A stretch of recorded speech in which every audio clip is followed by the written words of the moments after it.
Hi, I'm Lori Kinnear, Spokane City Council member from District 2. Thanks for joining me for Council Connection.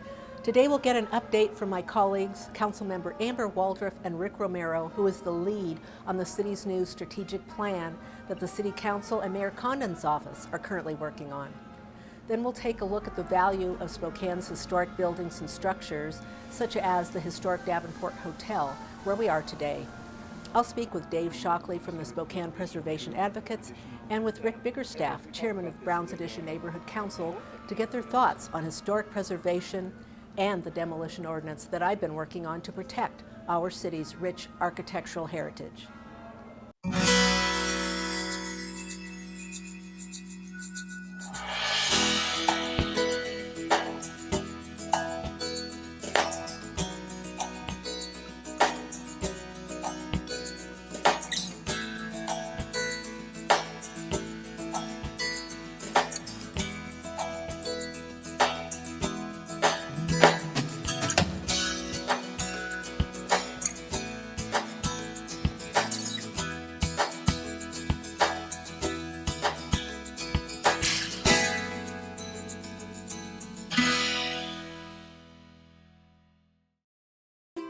Hi, I'm Councilmember Lori Kinnear from District 2.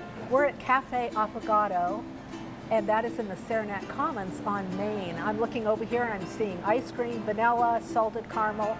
What a great place, and Italian roasted coffees.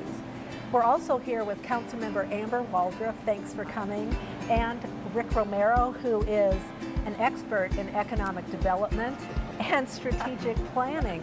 And we're going to talk about some of the exciting new things the City Council and Mayor's Office have been working on together. So Rick, let me start with you. When this process began for our strategic plan, we focused very narrowly on economic development. How did we evolve into the plan that we have today? So that's a great question, Lori. I think when we started, we were really listening to our citizens who were expressing some pretty strong interest in the city stepping up their role in economic development, and it was an issue that I think we were pretty well aligned between the Mayor's Office and the Council in our interest to try to make some progress there. But I think as soon as we all sat down together back in September, one of the first things we came to realize that a very narrow definition of economic development wasn't going to fit the broader strategic plan we needed as a city, that economic development was critical, but our role really as a city is much bigger than that and is focused more on community development as a key part of economic development. So I think that was kind of our first aha moment, if you will. Yeah, I remember. And I think we fairly quickly realized that strategic planning had to have a link to our comprehensive plan as a city, which again is an organizational document that's bringing together both the legislative and executive side of our organization. So we quickly made that leap to try to take our comprehensive plan and bring it to life and bring some action to the thinking that was in that comprehensive plan. So that's really how we landed on really a broader integrated strategic plan for the city. It's my recollection too that it didn't take us very long to realize that this wasn't just about economic development. There was a lot more that we needed to discuss. I think at first we kind of looked at economic development as a vertical part of our organization, along with public safety and infrastructure and social services and all the other things that a city does.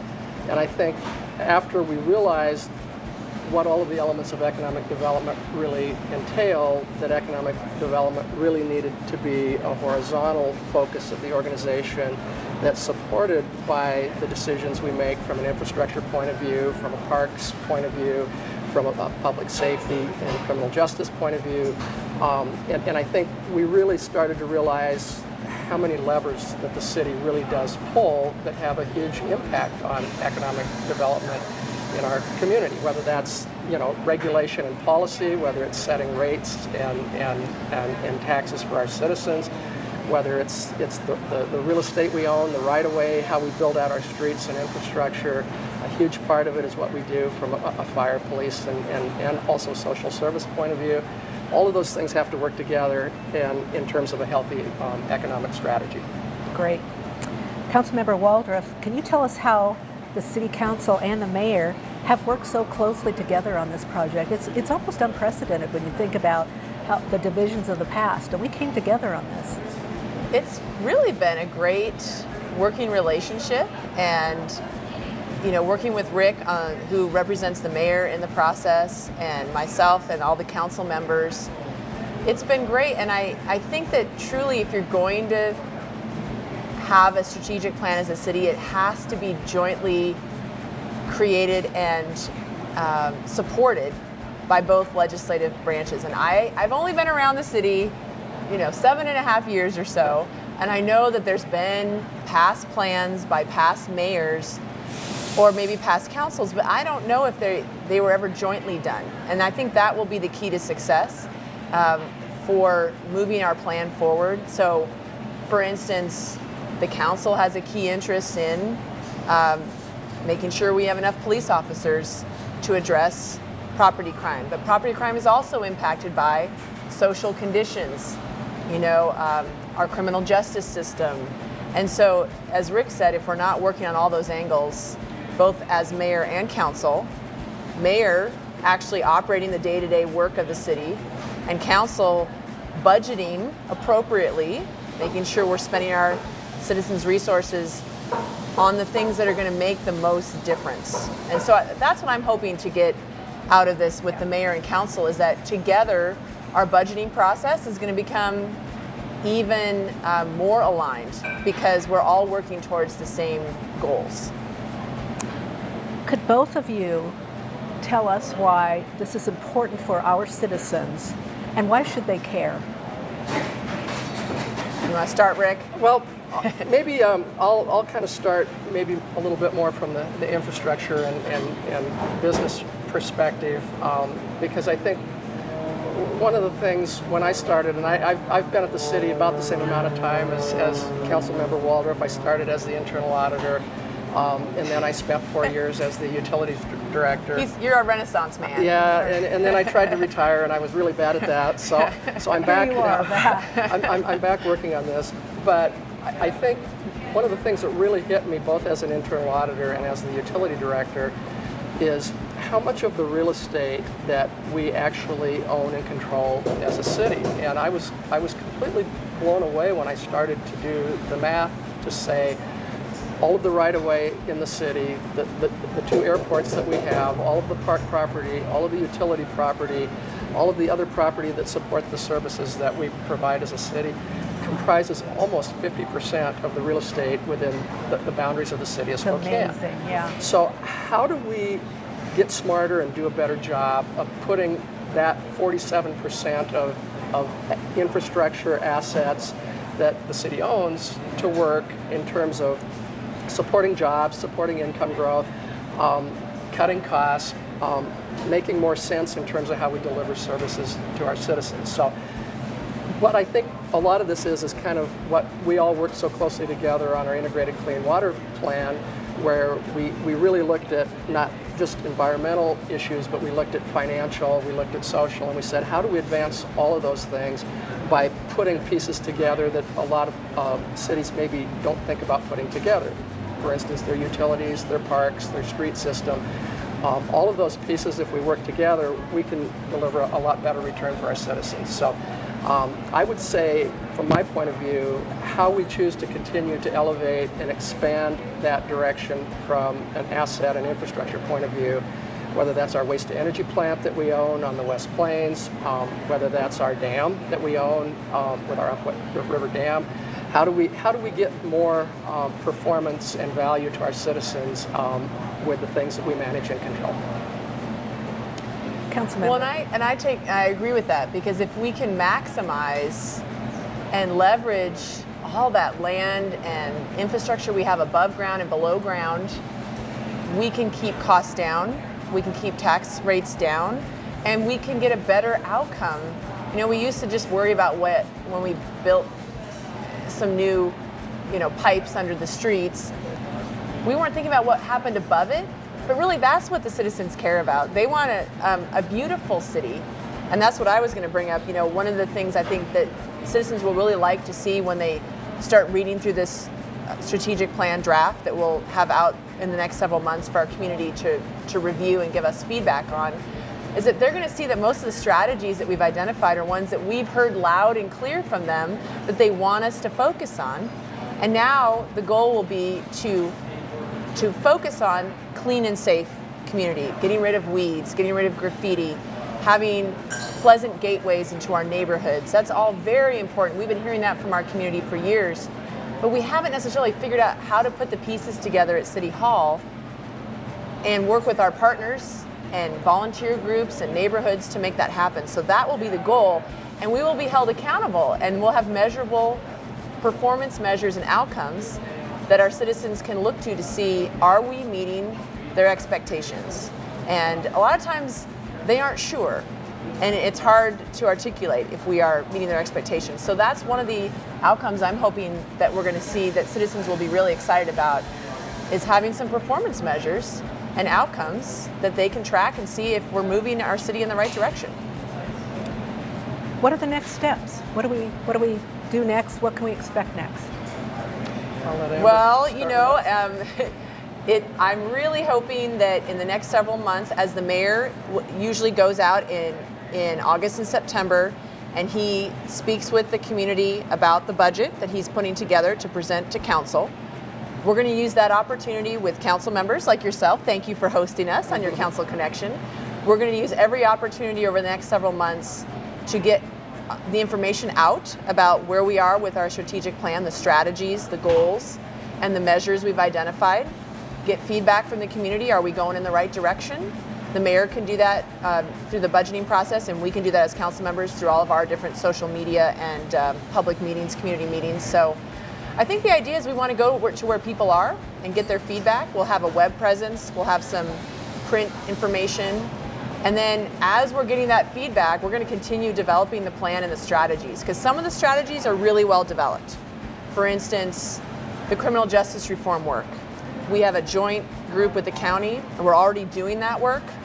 So we want to keep doing that work. But there's some new strategies we've identified that we really need to put together community partners to help us work on. So I see community engagement and outreach, and further developing some of the strategies that we need to work on a little bit more. And by the end of the year, I'm hoping the council will adopt the strategic plan, and we're using baby steps this year, using it in our budgeting process, but by 2018, really using it as a tool to guide where we put our dollars. So that's where I'm hoping we'll go in the next 3 to 4 months. So, council member, what I'm, I guess, really excited about is the integration, not just the integration between the branches of our government, but the integration within our organization. And we're an organization right now of 8 divisions and 44 departments. With our strategic plan, we've really landed on 3 or 4 key strategic areas that are going to force us to have to think differently and work together in a different way. And I'm really impressed. I think Councilmember Waldorf is going to be bringing forward a resolution, working with you and others on the council, to look at organizing our committee structure on the council around our 4 strategic areas.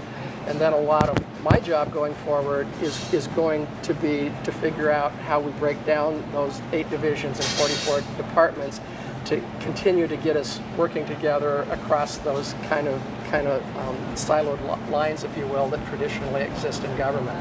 And I think we've got some really good examples of where we've succeeded on specific projects, but now we're really talking about trying to make that happen on an organization-wide basis. And so we're going to be seeing you for a little bit longer at City Hall. It looks like it. All right. Retirement is just not in the cards for you. It's not working so well now. All right. Okay. We won't let him. We won't let him retire. Okay.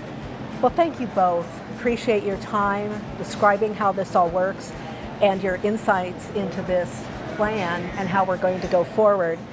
We're going to be encouraging businesses, small business such as Cafe Affogato, here right now, and making our city a healthier place to live, work, and play. So thank you both very much. Appreciate your time. Thank you. Yeah.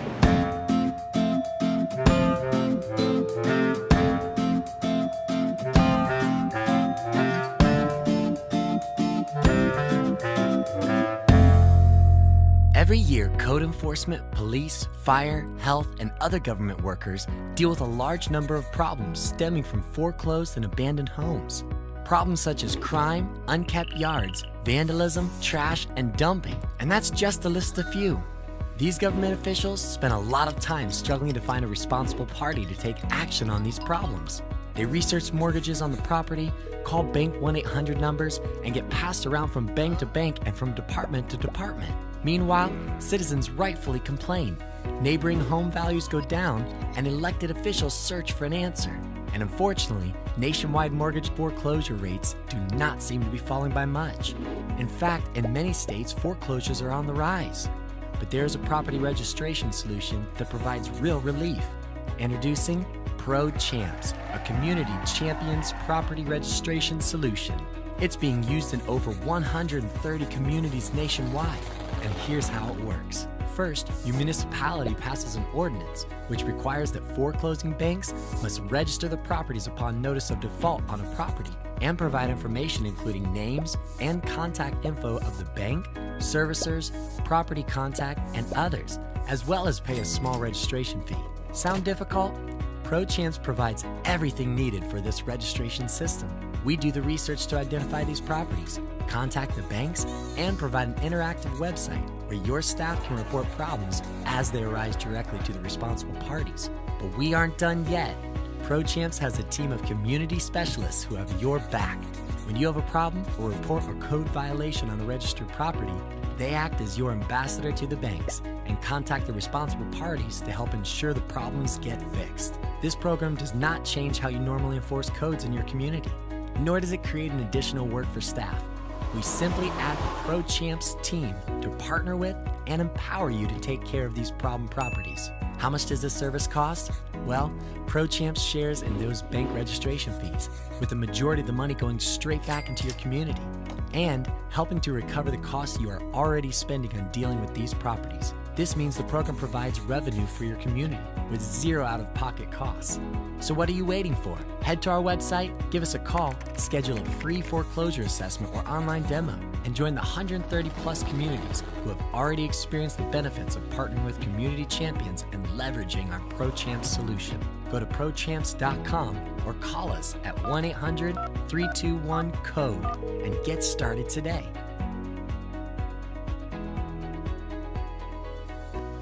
Spokane is in the midst of an unprecedented period of growth, construction, and redevelopment. Everything from infrastructure to its older, most historic buildings are being upgraded and repurposed. We are fortunate to live in a city with such a rich cultural history, and as we look to the future, it is vital that we preserve Spokane's historic character. That's why I'm sponsoring an updated historic preservation and demolition ordinance in a way that balances the desires of our neighborhoods and communities for historic preservation with the property rights of developers and landowners. Preservation doesn't happen through legislation alone. We have dedicated individuals throughout the city who work hard to keep the city's history alive in our community. We'll meet a few of those individuals in this segment. Hi, we're here in the Cliff Cannon neighborhood in front of a historic home designed by Kirkland Cutter.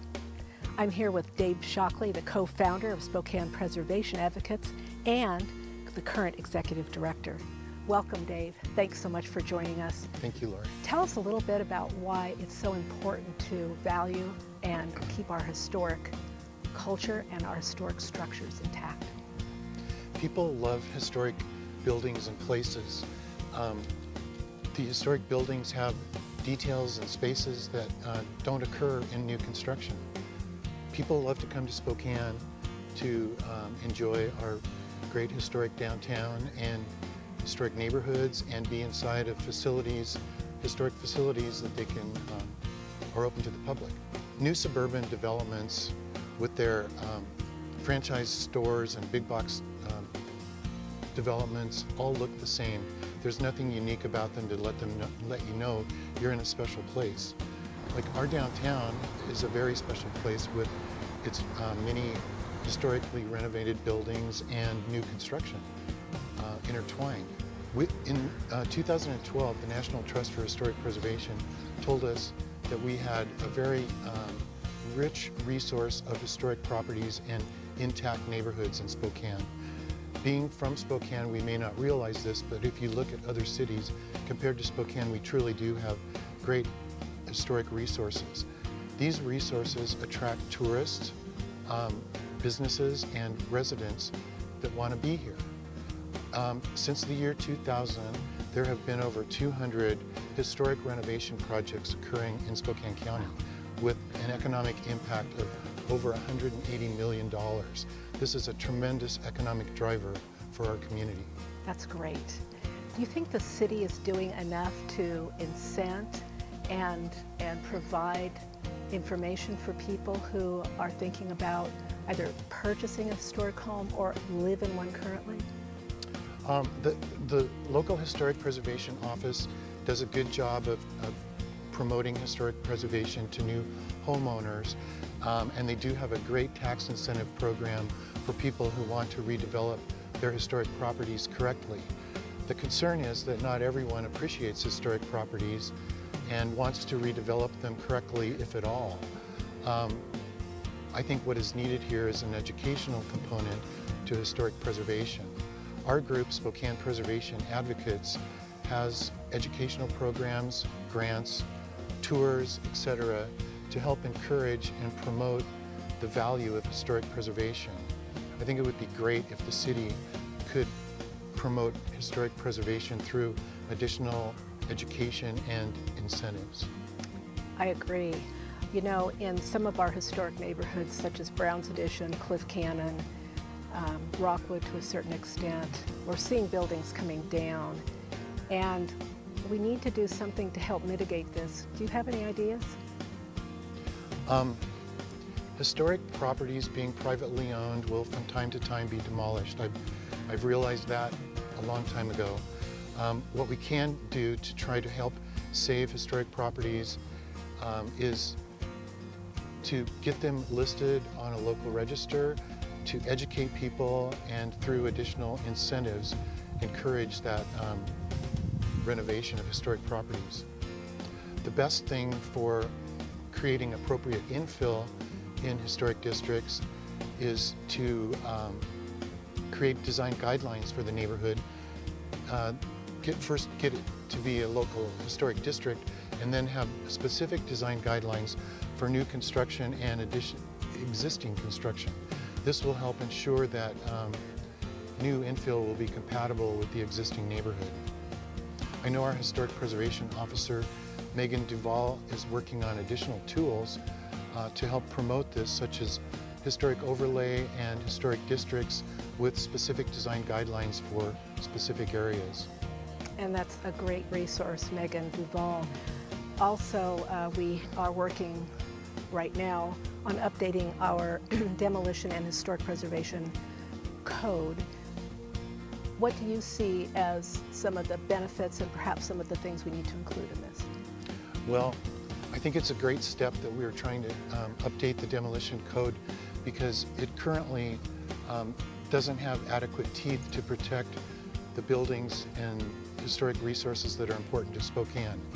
A historic building can be demolished as long as it's being replaced with another building, but there are no guidelines on what that building would be or look like.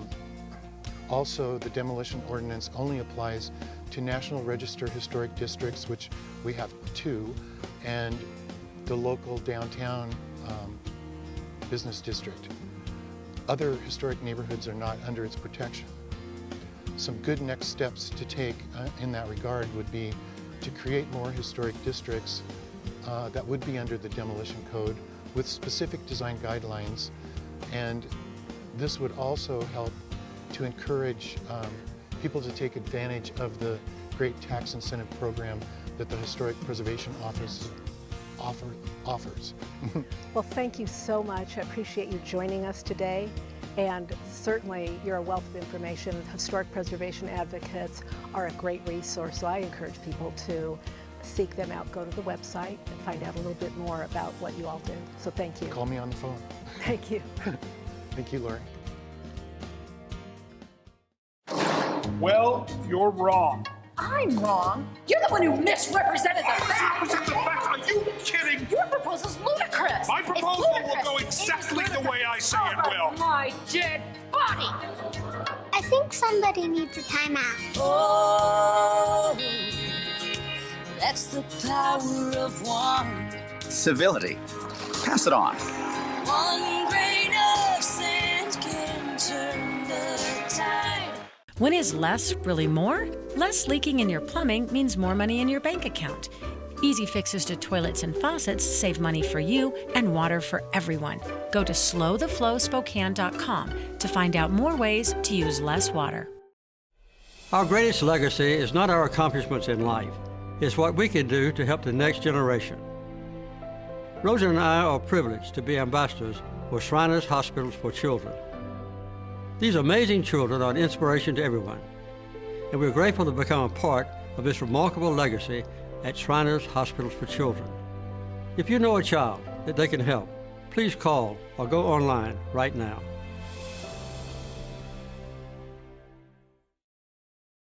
Spokane's architectural history and heritage can be found in every neighborhood and district throughout the city. Some neighborhoods and areas hold more historic buildings and homes than others. Even so, we realize that Spokane's historic character belongs to the entire city, not just individual neighborhoods. This realization prompted the City Council to first adopt a preservation ordinance in 1981. Over time, the deficiencies of this ordinance became apparent, and now the ordinance is in serious need of an update. The Demolition and Historic Preservation Ordinance I'm proposing aims to create a more thorough process by which demolition permits are reviewed and granted for historic structures. This gives citizens a better opportunity to consider a historic landmark registration for their property or district. It also gives the Historic Landmarks Commission better guidelines to decide the appropriateness of the building for demolition. Most importantly, however, this ordinance provides developers and property owners with a set of incentives to preserve historic structures by renovating and repurposing them instead of tearing them down. The benefits of historic preservation are many, and they encompass both sentimental community benefits and measurable economic ones as well. The protection of Spokane's architectural history will ensure that our city remains a leading travel destination in the Intermountain Northwest. Spokane's historic heritage is one of the many features that attract tourists, business conventions, and other events and groups, and each provides an influx of dollars into our local economy. The great architectural diversity in Spokane continues to attract the movie and film industries as well, since filmmakers can find a location in the city that can resemble any city in the United States and beyond. The presence of the film industry in our community continues to serve as an economic driver, and it also raises Spokane's national profile. In some cases, developers and property owners enjoy cost savings when historic buildings are renovated or repurposed rather than demolished.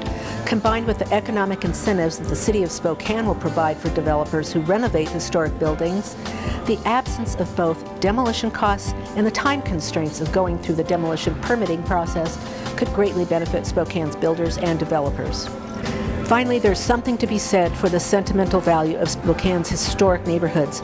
The architectural heritage that can be so strongly felt in many of our city's neighborhoods creates a sense of place that brings our local communities together. The updated ordinance aims to protect that sense of place by encouraging the preservation of the heritage of our neighborhoods and also by creating guidelines to ensure that newly built structures are in line with the architectural pattern of our neighborhoods when it is not possible or economically feasible to restore an older structure. Our history is a treasure worth preserving.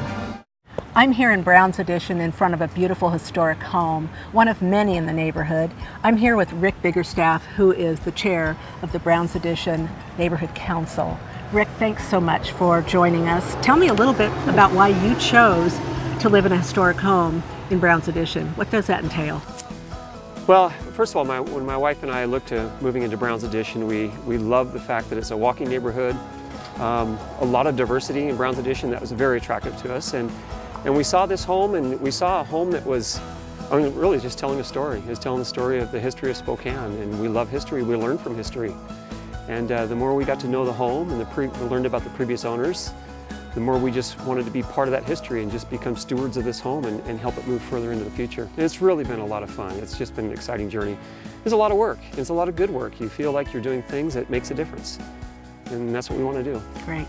Tell us a little bit about this community and how they feel about, because you're the chair, you're the voice, but you also hear from the neighbors. And how do they feel about this neighborhood and preserving the history, the charm, and the sense of community? Yeah, and try to be the ears and the voices and everything. It's a great question. You know, we really rally behind the idea. We take it on as an identity of Browns Addition. Again, we love the diversity, and the identity of being historic is something that really brings us together. It's a common conversation, it's a common goal. We see value in it. We love people visiting our neighborhood because we're historic. We see buses coming through, we see tours coming through. We just recently had some filming done in our neighborhood, and they were dressed up in the turn of the 20th century outfits walking up and down the streets because it's appropriate in this neighborhood.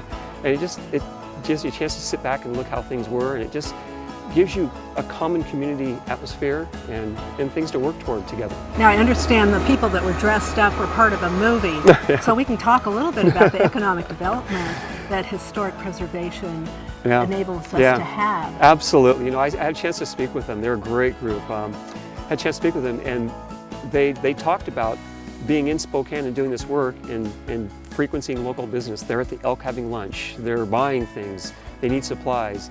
And it was quite a lot of work. They were busy and bringing a lot of things into our neighborhood and accessing our businesses, and that's what we want to see. So Browns Addition, I think, just kind of helped with that in Spokane. And so right now we have a moratorium on demolition, and we're looking at updating our ordinance around historic preservation. So can you talk a little bit about how that would affect you and the community here? Yeah, you know, we're seeing some changes in our neighborhood, and we want change. We want to be that progressive neighborhood that earmarked the beginning of Spokane, when Spokane became a city on the map. Browns Addition was part of that history and part of the progressive movement forward, and we want to be part of that. But at the same time, we want to make sure that we maintain our character, our historic character. And there's a tipping point there where if we lose too many historic buildings, are we really maintaining what we want to maintain for Spokane and for people living in the neighborhood? So we're hoping the moratorium and the ordinance work that we're moving toward, the historic designation, what it's all about is communication. We're not trying to push developers out. We want developers here. We want innovative developers. How can we move forward in the future, come into a neighborhood like this with a strong historic character and help it be better, yet develop it in ways that help benefits many, many, many people?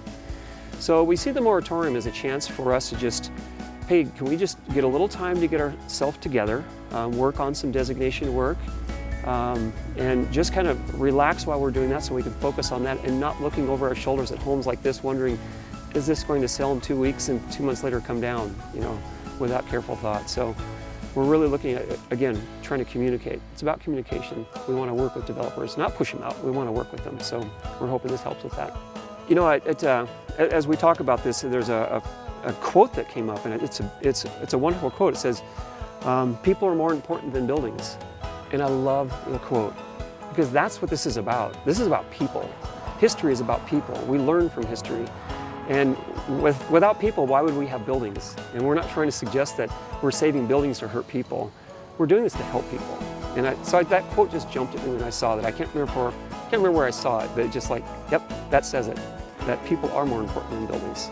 And I think people in Browns Addition value people. We value the diversity. It fits us very, very well. Rick, thanks so much for joining us today and sharing your thoughts and ideas on historic Browns Addition. And going forward, hope the city can work with the community to make sure that we preserve this special place. Thank you. Well, you're very welcome, and reach out to you and thank you for all the efforts you've made, and the City Council and all the people involved in doing this. It's important to us. It's nice to know that we have that partnership. So the opportunity to sit here with you and talk has really been very, very beneficial for all of us. Wonderful. Thank you. Thanks for joining me on Council Connection. I hope you learned a little bit about the city's upcoming strategic plan. For more information about that, please visit SpokaneCity.org. I also hope you enjoyed a preview of my efforts in preserving Spokane's historic structures. For more information on my ordinance, contact my office at lkinnear@SpokaneCity.org.